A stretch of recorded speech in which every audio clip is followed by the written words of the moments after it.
نماز کے بعد ہاتھ رکھ یوں اللہم اعنا علی ذکرک و شکرک و حسن عبادت، یہ دعا ہے، آپ نے پڑھی ہوگی، آپ پڑھتے ہوں گے، اللہم اعنی علی ذکرک و شکرک و حسن عبادتک، بس یہی دعا ہے،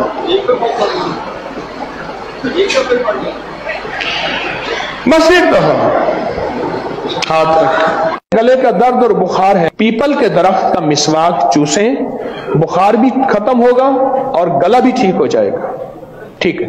دکان یا مکان یا مال و اسباب پر روزانہ یا اللہ 49 بار 49 ٹائم پڑھ کر دم کر دیا جائے تو انشاءاللہ الکریم مختلف نقصانات سے حفاظت ہوگی۔ یا جلیلو جو 10 بار پڑھ کر اپنے مال و اسباب وغیرہ پر دم کر لے انشاءاللہ الکریم چوری سے محفوظ۔